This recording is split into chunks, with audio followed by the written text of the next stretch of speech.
The Radio Memories Network is brought to you in part by Liberated Syndication. Podcast publishing made easy. Libsyn.com. That's Libsyn.com. Join us with this week's episode of I Was a Communist for the FBI.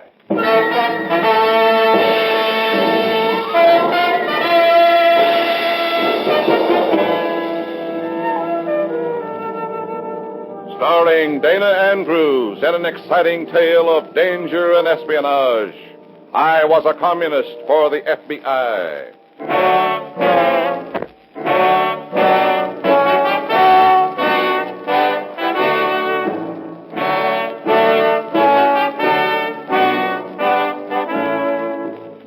The story you are about to hear is based on the actual records and authentic experiences of Matt Cvetic, who for 9 fantastic years lived as a communist for the FBI. Here is our star, Dana Andrews, as Matt Cvetic. 9 years. For 9 long years I played my part, like walking a tightrope in a circus. But if I fell, there wasn't going to be any net to save me.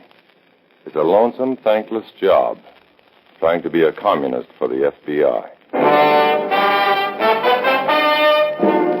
In a moment, listen to Dana Andrews as Matt Cvetic, Undercover Man.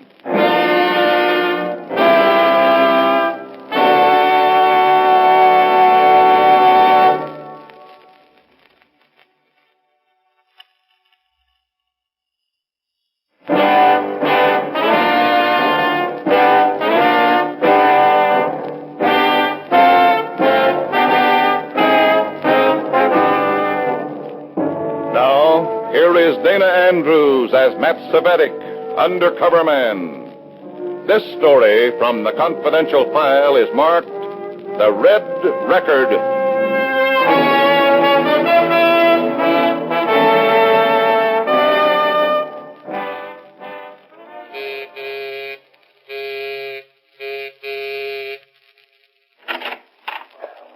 Oh, Comrade Matt, come in.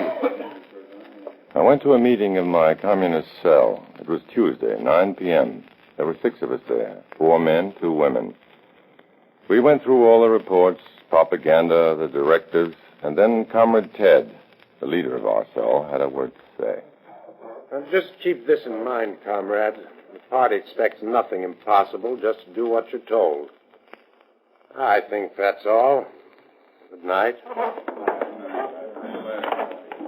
Oh, Comrade Matt, wait just a second, will you? Oh, me? Sure. Stun. Yes, Comrade. Have you ever been in Chicago? I've passed through a couple of times, but that's all. You got any connections there? Relatives? Anybody there know you?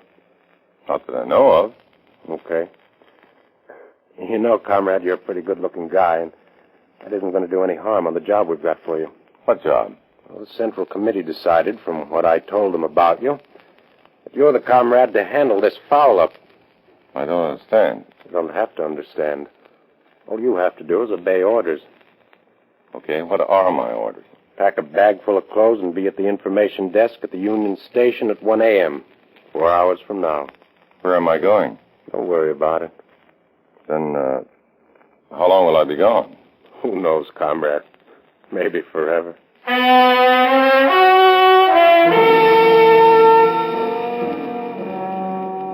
Comrade Ted gave me some money for expenses, and then we walked out to the street together.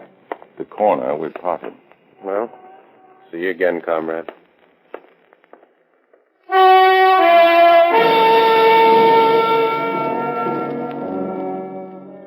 See you again, comrade. That's something that drives you crazy when you're supposed to be a communist and you're working for the FBI. See you again, comrade, they say. They'll see you again. That's one thing you can be sure of. I walked across town to the place where I lived and went up to my room.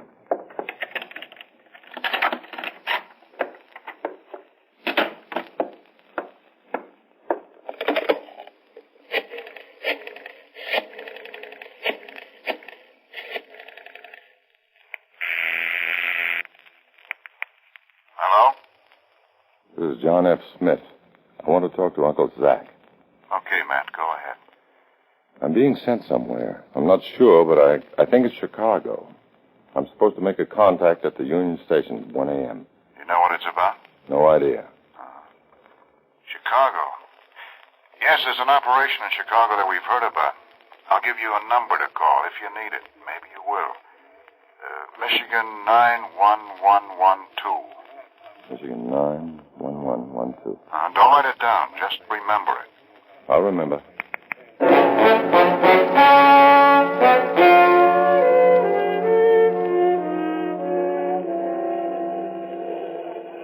At 1 o'clock, I was waiting at the information desk in the Union Station. Track 3 for Cincinnati, Columbus, Cleveland, Toledo. Hello, comrade. Oh, Norman Ted. Here's your ticket and your reservation. The train's due now, so get going. Where am I going? Chicago. You'll be met at the station. Come on. Who's going to meet me? How will I know? He'll say, "Hello, George. How's Aunt Agatha?" How will he know me? Don't worry about that. He'll know you. Good luck, comrade.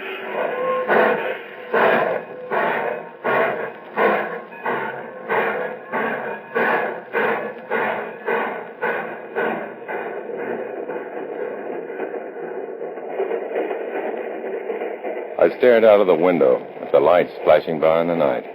Lights in the farmhouses, gas stations, and stores. Traffic lights. Auto lights. The lights of peace, I thought. Those are the lights we're trying to keep burning.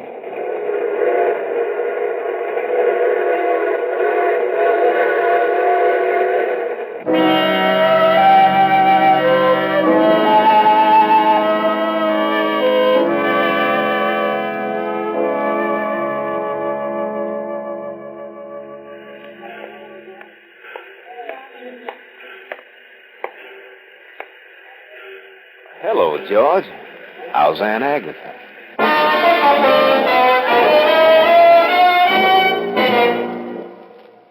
Mike was the man's name. Comrade Mike. He took me to his room in a boarding house. He took off his shoes and lit a pipe. He settled down in a chair with broken springs. Then he looked at me as if I were something in an aquarium behind glass. Interested, but unsympathetic. At his side, there was a record player, and he switched it on. You don't mind a little music, comrade? Just in case somebody on the other side of the wall might be interested in our conversation. Comrade Mike. Just Mike will do. Oh, Mike, then. Mike, tell me, what goes on? Why did they send me here? You don't know? No idea. Well, now, comrades like this. There was this man named Jay, see, Comrade Jay, sort of theatrical producer and pretty high in the party. I don't know exactly why, but they kind of got the idea he was working with the other team. So, what happened? Well, poor Comrade Jay. He died. Oh, definitely, comrade. You never saw Anita's suicide. When I arrange a suicide, it's what I mean arrange. No, take your word for it, comrade. But I still don't get the reason why they sent me here. Well, I'll tell you why. It's this way. Comrade Jay had a little black book with some names and addresses and notes in it. And I always carried it with him, but when we found his body, it wasn't on him. It wasn't in his car, wasn't in his room. You didn't find it? No, sir, we didn't. And the party's just got to have that book. And that's why we brought you here. Well, why me? Why bring me all the way here? Well, now, I tell you. The party brought you here because they think you got away with women. And you're a stranger. Wait a minute. No, that's right, comrade. You see, Comrade Jay produced a show in a nightclub on South Wabash. The star of the show was a girlfriend of his named Gloria Dawn. Gloria Dawn.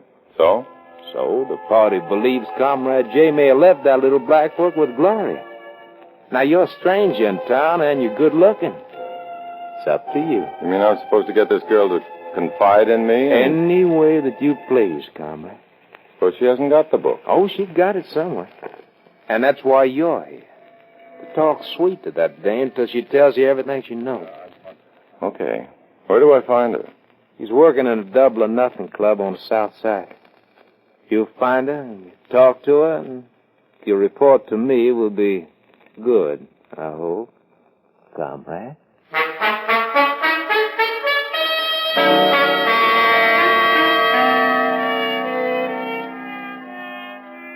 Yeah, I'd find Gloria Dawn, and my report would be good. It would have to be.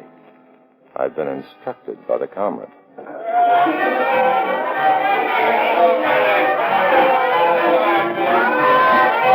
The Double or Nothing Club was loud and strictly not for children under the age of 35.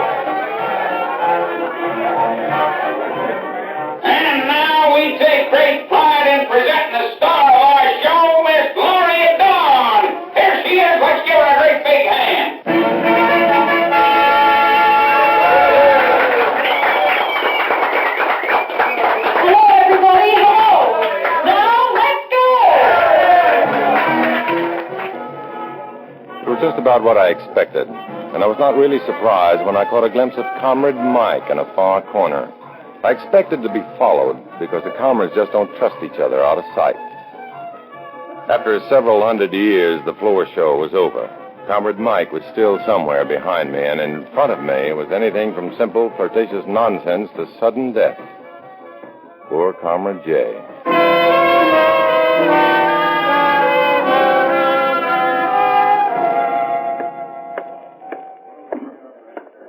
I found my way backstage to the dirty corridor where the dressing rooms were.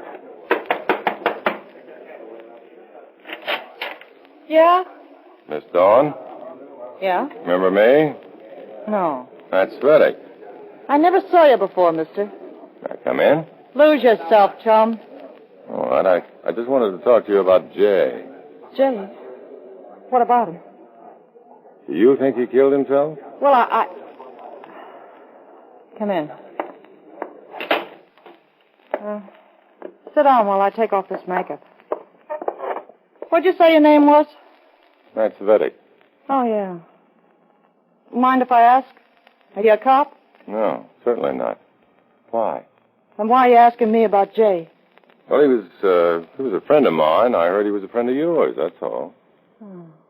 You were a friend of his. How long did you know him? Well, it's been years. I guess I first knew him right here in Chicago. He was a stinker. Sure. A real stinker. Of course he was, from the day he was born. Well, why'd you come back here to talk to me about Jay? Just an excuse to meet you. Why? Because you're beautiful. At least I thought you were beautiful out there, but now that I see you closer, without your makeup, you're even more beautiful. Okay, honey. Wait for me outside.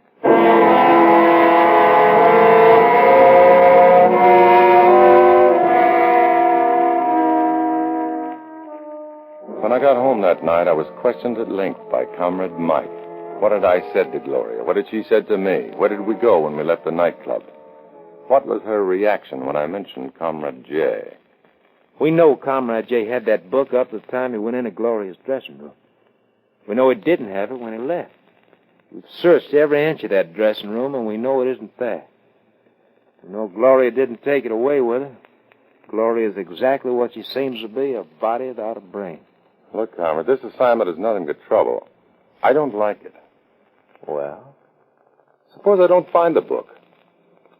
Suppose you were dead, Comrade.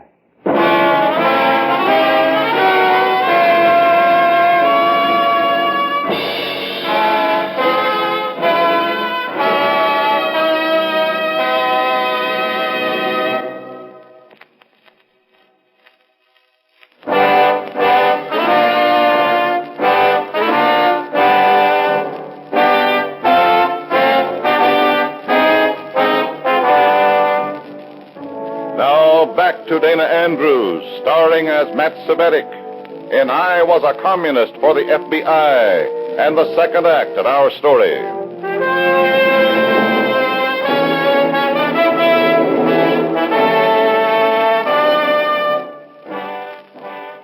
Just pretending to be a loyal member of the Communist Party was hard enough. But having to be a detective for the party was a little harder. A couple of days went by. Gloria and I were together day and night. I tried to get her to talk about Jay. She wanted to talk about herself.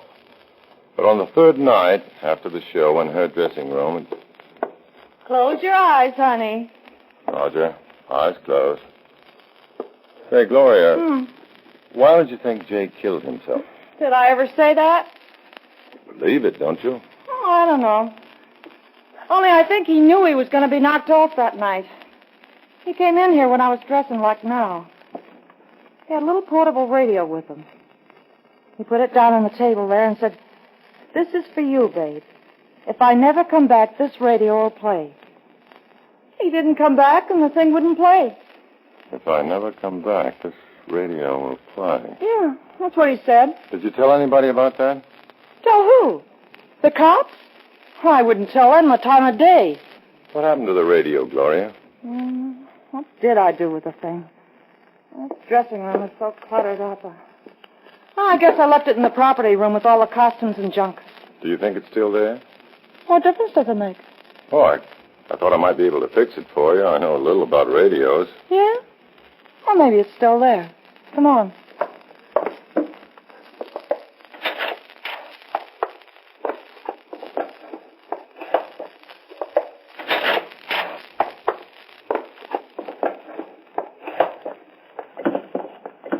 Here, this is it. It looks so beat up, I don't think you could sell it for $1. You think you can fix it? No, I don't know, but at least I can see if the tubes light up. Snap off this back panel. Oh?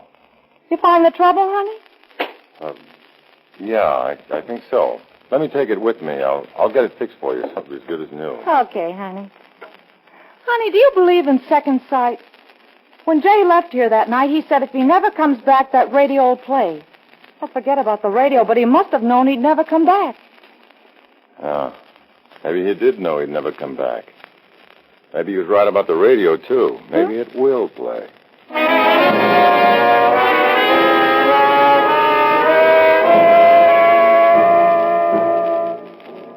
I took Gloria home to her apartment, and when I finally got away, I had the radio tucked under my arm. I'll see you again, won't I? I'll bring the radio back to you tomorrow, baby. Maybe tonight. Okay, honey. Take care. Don't worry about that, sweetheart. I'll take care, for sure.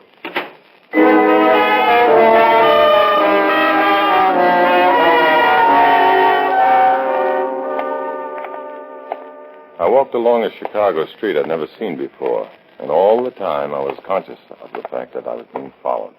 Comrade Mike, of course, in a slow-moving car behind me.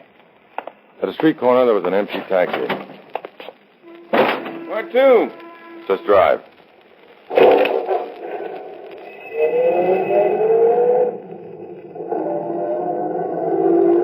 What's the trouble, Bud? Trouble? What do you mean? Okay, where to? Do you know a place that would repair a radio this time of night? What kind of radio? Portable. Yeah, maybe I do. It's a garage where I know a guy. Do you want me to take you there? That's exactly where I want you to take me.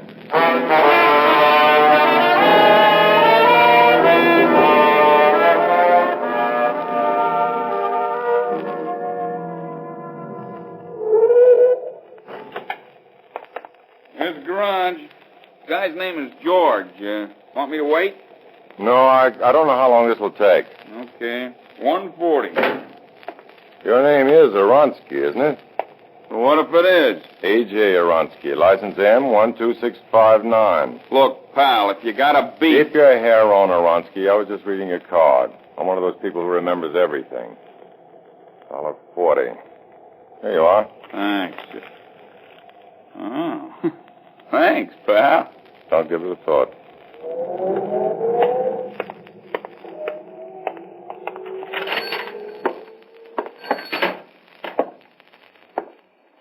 Hello?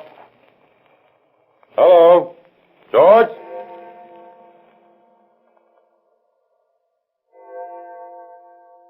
The clock strikes 2 o'clock, and it's 10 minutes wrong. I was at a small fix-it shop in the front of a garage. George was nowhere, but Comrade Mike's not far behind. Not far. Close. Hello, comrade. What's the idea of following me, Comrade? Just routine, comrade. You got your orders, I got mine. So they don't trust me here. Who trusts anybody anywhere? Let's have a look at that radio, comrade. Okay. Why? Because you got it in that den. Give it to me. Now, wait a minute. Wasn't it the idea I was supposed to make friends with that girl? Well, so? So she loves music. She wants me to get a radio fixed tonight. Am I doing wrong, comrade? Look, we trust you. We trust everybody. We trusted Comrade J. Let's look at that radio. Why, comrade? Because maybe there's a little black book inside it. Give it here. All right, comrade. Here. It's a cute little job, isn't it? Don't suppose it weighs 5 pounds. Now, what do you think is inside it? I don't know, comrade. You don't know, huh? Nothing. Nothing, comrade? And why'd you bring it here? I told you, to get it fixed. She wants me to get a radio repaired. Maybe she's crazy wanting to get it done this time of night. But would the party want me to refuse? Okay, comrade. It might be a good thing for you to find that book. Here comes a I'll be outside, but don't you worry, comrade. You won't be alone.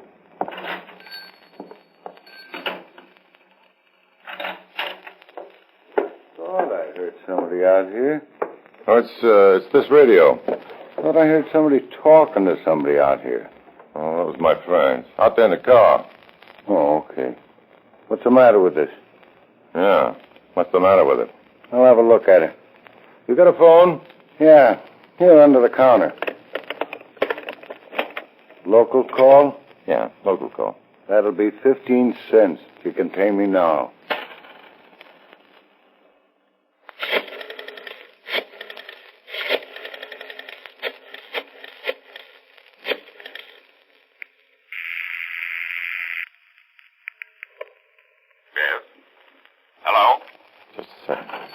Making a phone call? I saw you from outside. Thought I might be able to help you. I was just calling Glory to tell her I'd be back in a few minutes. I'll tell her for you, huh? Hello? Hello? Who is it? Well, who do you want? What number is it? What number did you want?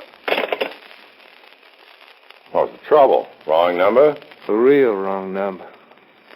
What is her number, pal? Let's try it again. Let's forget it. What's the number? Oh, I don't remember. You forgot it so soon? Guess so. I can't find anything wrong with this, mister. Just the tube that was pushed out of the socket. That'll be $1. North Star Garage, radio service. Wait a second. Did you call Michigan 91112? No, I didn't. I did. Give me that phone. Hello? Is this the person who called Michigan 91112? That's right. Who's speaking? Who did you want? Nobody. Must have dialed the wrong number. Let's go, huh? Poor Comrade J.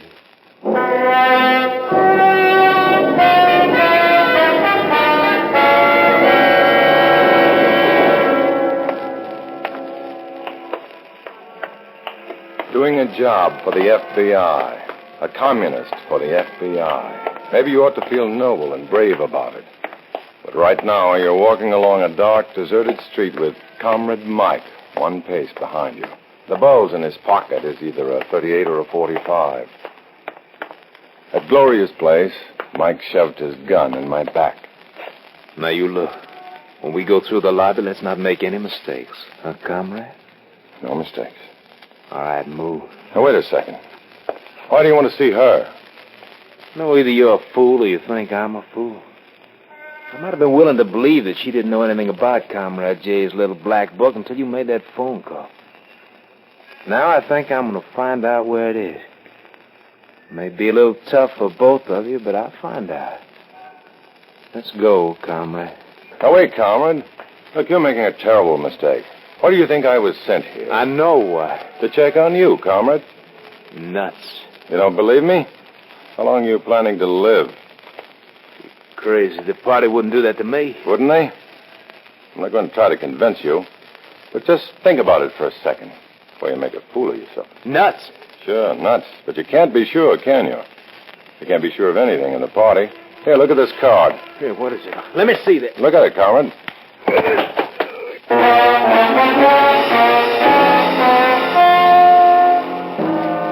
The card was nothing but my driver's license, but he took it and stared at it in the dark, and that's all the break I needed. I hit him just right, and he was out like a light, the gun still in his hand. By pure luck, a prowl car came by. I melted into the shadows as the officers picked Comrade Mike up. Now, wait a minute. Put that light on his face again.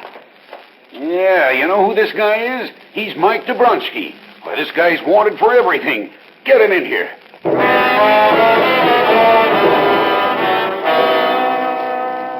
Only a few minutes later, I made my report to the Chicago office of the FBI. Yes? Yes, go on, Svitek. It's a taxi. Illinois 4X1297. Driver A.J. Aronsky. License M12659. You'll find the book that was hidden in the portable radio behind the back seat of the taxi. I think it's important. Anyhow, the commies thought it was important enough to justify killing.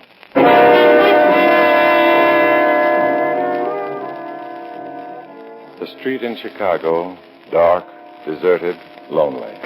Why should you be walking alone, comrade? Where are your friends? When you're in the party, you can't have any friends. Where are you going, comrade? What's at the end of the road? You walk in the night and you wonder, what is at the end of the road? But I know. How well I know.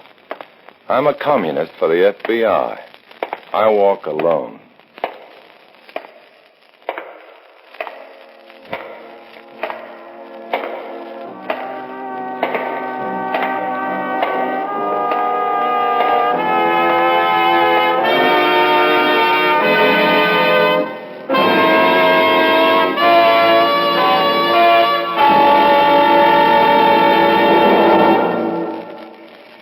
Dana Andrews will return in just a moment.